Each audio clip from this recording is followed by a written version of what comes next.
Come on, tell me a story. Once upon a time, there was this princess. Tamora. Tamora? Guessing that's not your real name. Do you know she's a violent, dark presence in Shakespeare's Titus Andronicus? Hi, I'm Sophia Jessica, and this is Angel, and welcome to the Fan Carpet. Hi, I'm Sophia Jessica from the Fan Carpet, and today we have the pleasure of interviewing Billie Vee with her new movie, Sparrow's Call. Sparrows Call, yeah. And you not only starred in it, but you wrote the film as well. I did write the film. Thank you for having me here to start with. You're welcome. And yeah. It's nice to meet you. And I do have a dog here, because you're going to see me doing that. Just to introduce, this is Angel. This is Angel. And you can go back now, it's fine. You can go back. Just so we know, just what the fiddling is around. Yeah. Angel here. All right, so my first question for you is, how did this project begin? With the writing, the idea? Now, how it started, you know, probably you all know, or if people are filmmakers, they know that it takes a lot of time for independent films to be made. I started writing it in 2014, being completely ignorant, thinking that this can happen like in 1 or 2 years. Ignorance sometimes helps. Yeah. To learn the process, yeah. And it took me like 7 years in writing, and altogether until it was made 9 years. From start to finish. From the blank page, staring at the blank page until it's finished. So almost it's 9 years, yeah. And how did you get this idea for this film? Did something inspire you? Was it from... You know what, when I started, because it's not my first film, it's my first feature film, but I've made 5 short films so far. And just to say that it's directed by Tim Kent and produced by Alessio Bergamo. So when I start writing, it's almost like it comes from inside me. It's like a need to express something deeper. So I don't know why I'm writing something, but I realize after I've written it. So in this case, in hindsight, I think it's inspired by my own personal journey as a generic migrant in London that doesn't tick any boxes. Yeah. So you came over from, was it Greece? Yes, I'm Greek. Yeah, I came from Greece. Yeah, I came just for 1 year, and I stayed 12. Now, you film movies still in Greece and in the UK. That's correct, yeah. And you came over from Greece to film a movie, and then you ended up staying for the 12 years. No, not exactly like that. Oh. How it happened, I was working for 2 years after graduating in Athens, like on TV and theatre. And then I just came here in 2009, just for a year to do my master's. And just for the experience, and I stayed 12 years. That's amazing. Yeah, well, and you like it here? I do like it here. Apart from the fact that it's very expensive, the cost of living is even more so now. Even more so now. No, that's true. That's very true. Yeah. But you've just come back. Is it from Athens? In Greece? Yes, I was in Athens because I was filming for a TV series there, a medical scripted reality drama. And I'm also writing for another TV series there. So I was acting in one and writing in another. And yeah, sounds busy to go from one country to another for your work. Well, you have to adapt though, because you have to be always alert to be able to switch. To put different hats there, here, or as a writer is something different, as an actor is something different. And I'm curious, acting in Greek versus English, is there a difference for you? Like, do you feel more comfortable with one than the other? That's a very good question. Well, my native language is Greek, so I don't have to go through every little detail when it comes to intonation, phonetics, the rhythm of the language. I just act straight away. Whereas with English, I always, it takes me like twice the time. Well, even not now, but when I started. Now it's fine. But when I started, I had to go through the script, find the different intonation and find different pronunciation of things that I didn't know how to pronounce. So that's quite technical, it takes some time. And I bet you learn so much though with acting in English. You just learn English even better. Your English is very good. Thank you. Even more, you know, when you're acting, because there's so many things to learn and remember. And when you're writing in English, yes. Oh, definitely. Yeah. That's something. You know what? I started writing in English, and then scripts, not in general, and then I wrote in Greek. Oh, that's my first script was in English, and then I decided to I was asked to write for a Greek TV series in Greek. Oh, that's wonderful. And in regards to acting, you know, like in terms of your you qualified here. Yeah. But is there a certain way that in Greece they film or they direct that's different, the productions in Greece versus here that you've noticed?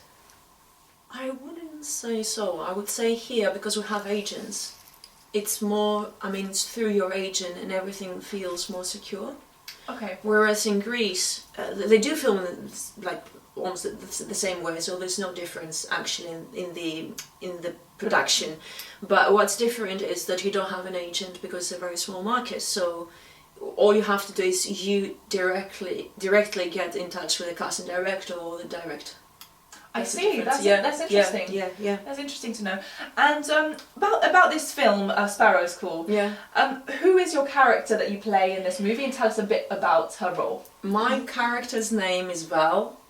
So when I started writing the whole story, I was almost motivated by the fact that I was a generic migrant in London, and people were giving me like labels.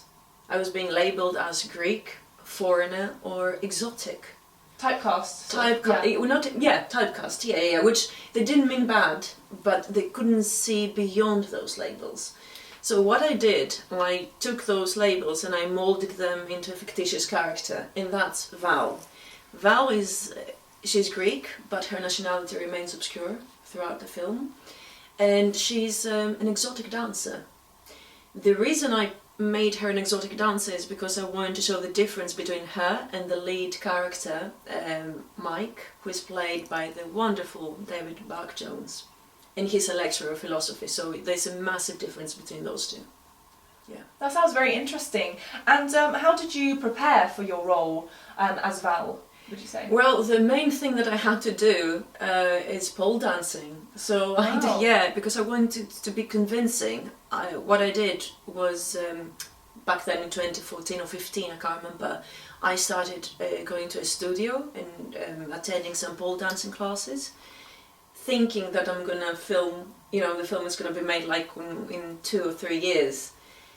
7 years later, or even 9 years later, I keep doing pole dancing because it's an amazing form of exercise, I have to say. You have to be very strong. You have to be very strong. It's good for your brain, it's good for your soul. It's just, it's a great exercise, fitness, yeah. There is a stigma about that, but now I think, like in 2023, people know that it's pole fitness. It has nothing to do with, not nothing to do, but people doing pole dancing. It's not just in clubs. In fact, it's just It's a very interesting subject because of people. It was famous for clubs first, of course, but then they started doing competitions like artistic pole dancing. And now, because people realise how hard it is to do, more and more girls are just doing it as pole fitness, which is just for fitness reasons. And also, you could be creative in it as well. So it's just a fun fitness thing. And all body exercise. I think also core strength, mostly it's core strength, and arms. Yeah.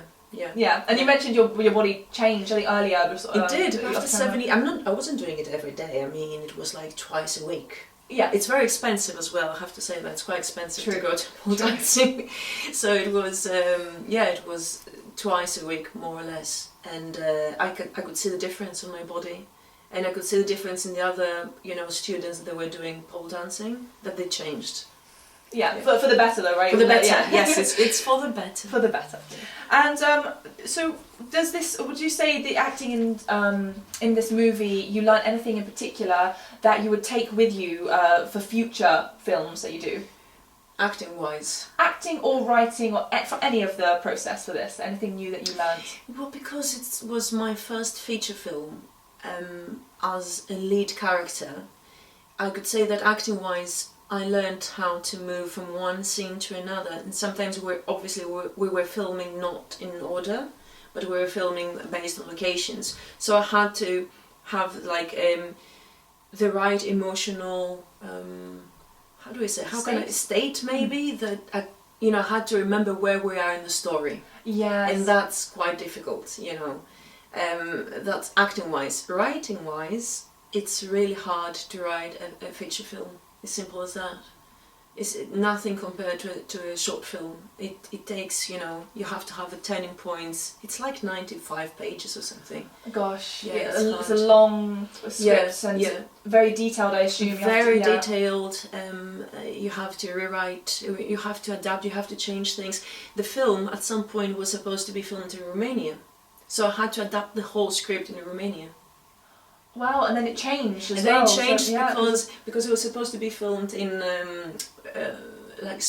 in the spring of 2020, and we know what happened. Pandemic. Unforgettable COVID. Unforgettable COVID. It was the last thing we would expect to happen.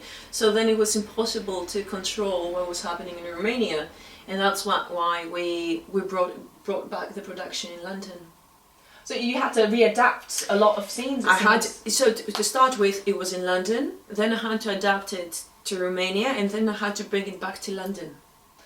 No wonder it took a while. It took all a those while, changes, as well as it being a feature, and all of from start to finish. It's a long process. Yeah. I will keep this in mind for if I ever go from short to feature film. Yeah, just keep it in mind. Just keep that in mind. One is 10 minutes more or less. The other one is around 90 more or less. Oh, okay. Yeah. Good to know. Thank you.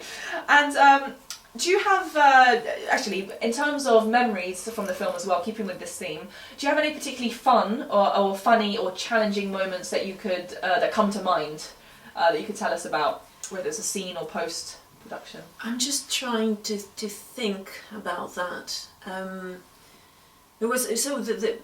There are many scenes that they're taking place in a hotel, and that was quite challenging. It was the lead actor David and me.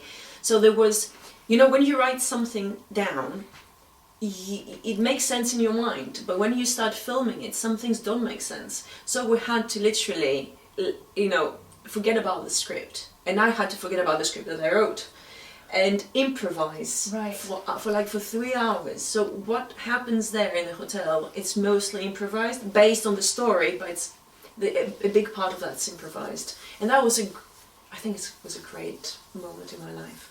Improvisation is a challenge in itself, but it sounds fun. It sounds freeing. You forget about yourself. You forget about you are in the moment, as you're supposed to be when you're acting, but even more, and you're open raw, and you're open to the surprise. So that sounds good. Sounds good. And and something else. There's a character, my grandma, in the film. The film is dedicated to my grandmother. Oh, that's lovely. Yes, and it says, in the end, it's dedicated to Vasiliki, which is my Greek name. And the character of the grandma is being played by Valerie Colgan. And she's like a wonderful person, and we had a very strong bond between us. Yeah. She's a beautiful actress. She's wonderful. Yeah. It's always nice to work with a good team and have fun on set. Yeah. Good people. And in terms of your journey as an actress, was there a defining moment for you to not only become an actress, but throughout in your journey from when you first started till now? Tell us a bit about that whole process. It was when I was trained back in Greece as an actor, and I could never imagined that I would be many years later here in London, not in your living room, but in London, acting in English in a feature film that I wrote. So, I mean, I was never expecting it. But going back to your question, a defining moment, I think, was the moment when I realised I want to be an actor. Yes. Yeah, I think I was 6 or 7, and I watched a play, and I thought, I want to do that. And later in my life I realised that because I like different things, being able to portray different characters and, have a different life every time, it makes you feel that you live longer, and you never get bored in your life, and you can do things that you would never do in your real life. Yeah, you can literally live different lifetimes and different lives. Yeah. It's beautiful. In terms of genres and types of films, do you have a preference on what you prefer to watch versus acting? Well, I know that I would love to be in action films, just because I love exercise and I'm quite athletic as a person, so I would love to do that. I'm not necessarily a massive fan of action films though. I do prefer more, I don't know, deeper films. Yeah, like Parasite. Parasite, I think, was a great example of something that there is suspense. You know, this is almost like a thriller, but there are many different levels to that. So is it very deep and sort of, you know, twists and twisted? Great film. I do like twisted films. Yeah. Same here. And so Parasite you mentioned. Is that one of your favourite films? And if so, what other films do you enjoy? I do. One of my favourite films, apart from Parasite, is Fight Club, David Fincher's Fight Club, because I think that film managed to be entertaining. At the same time, it had a social message. It was unusual. It was twisted, and there were like 3 amazing actors in that film. Yeah. That's good to know. I will add that to my watch list. Yeah. Okay. So, and what do you personally hope to achieve in your career and life in general? That's What else? I mean, more. More you've than that. done plenty. Well, actually, this was a massive dream that I had since I was a child, to be one of the lead actors in a feature film. Not necessarily written by me, but there we go. I had to do that. You know, sometimes when you don't have a chance to do something, there's no door opening. You have to build the door and get in, basically. Yeah. But to answer the question, I hope to be, first of all, to be healthy, because health is one of the most important things in life. Can't do much without health. You cannot do anything. You have to be mentally and physically healthy, and to continue creating and acting. And through my, you know, acting work and writing work, to not only to express myself, but to be able to make people feel and think and escape from their reality, I guess. Almost influence their life in a positive way. And, in a positive or interesting way, just to make them get out from what they live every day and see a different perspective and different life of someone. Yeah, well, you're a storyteller, so it's... Yeah, well, actors are kind of storytellers as well. Difference is that when you're acting, you're inside the story. When you're writing, you're creating the story. Yeah. Yeah. Yeah. Do you like both equally, acting and writing? No, I don't like them both. No, I do like acting. Yeah. And then I found out in my life that I'm good in writing as well. So I just write when I want to create something myself, or when I'm being paid. Yes. Yeah. So you're utilising your skill. I'm utilising my skill. Yeah. And well, your acting is your skill and love, but writing is more because you're good at it. Yeah, and I mean, in a sense, I enjoy when it's finished. I don't enjoy the process of being on your own and just staring at your screen. Nothing comes into your mind. The writer's block. And the writer's block, yeah. That's not pleasant. And what would you say is your opinion on streaming platforms such as Netflix and Prime versus cinema? I think that, you know, I think it's something very positive, in a sense that not all people have the luxury to go to the cinema. Having different different platforms with so many films, first of all, it gives a chance to actors to work. Very important. And then you can watch anything from your living room, and with a much less price than having to go to the cinema. On the other side, you know, cinema, I hope it will be there for, you know, for the rest of my life at least, because there's a different magic when you go to cinema and you're just living an experience with other people. It has something more magical and social. Exactly. And it's a chance to get out of the house into a space, different environment, and enjoy the film fully, immersively. Yeah. And are you currently working on anything at the moment that you could tell us about, or lined up in the future? I do have something lined up, but I cannot tell. You cannot. That's okay. I cannot tell. Yeah. But this will be here. That's a UK production. UK production, not Greek. Not Greek yet. Yeah. No. Okay, and So that sounds good. So, you know, it's always good to be busy. Yeah, And yeah. well, apart from when you want to take a break from your acting and. Well, it hasn't happened yet. I mean, I Oh. never had this moment of wanting to take a break. Oh wow! So you're a hard worker. You want to keep making films, creating, acting. Because I just love it. Oh, that's the best. Yeah, that's the best thing. If you love your work, it doesn't look like work. It seems like probably you're like the luckiest person in the world because you work in something that you love to do. Yeah, Yeah. it's always the best getting paid for things that you enjoy doing. Yeah. And last but not least, where can we find you on social media to, you know, for the audience to look you up and see what you're doing? It's Billie with IE in the end because I'm a girl. _ VEE. So it's Billie Vee and I'm on Instagram, I'm on Twitter and on Facebook. Wonderful. Well, I hope to see more of your films and Thank you. you know, to see what you're going to create next and be a part of next. So Well, I'm going to invite you to the premiere anyway. Amazing. So look forward to being there. thank you for having Thank me. you. And take care. Thank you for the interview. Thank you. Bye.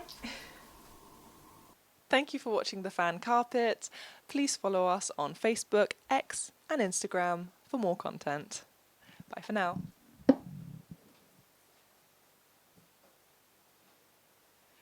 All right. Don't you want us to be together anymore? Not like this.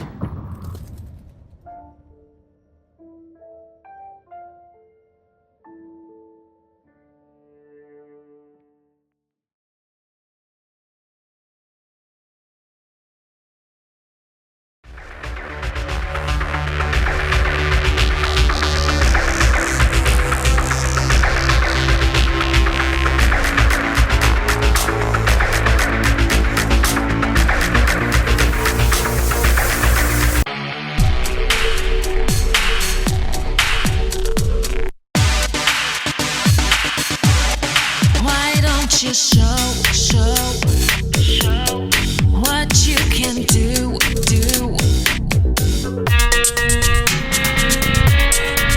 I hear a siren. Maybe you were wrong about me. I'm dangerous and still. Why don't you give me a sign, like the sea that leads a trail along that shore? It's not your problem, it's mine. Everybody thinks that I'm okay. Sometimes I think I am too. I'm on the outside looking in, I'm waiting for the shockwaves to begin. Oh, won't you let me hold you for one time? Just a rainy day in a London cafe, a London cafe. So give me one last serenade. Say to me, or swear at me till the night turns into day. And it was a shame when daylight faded because we didn't notice at all.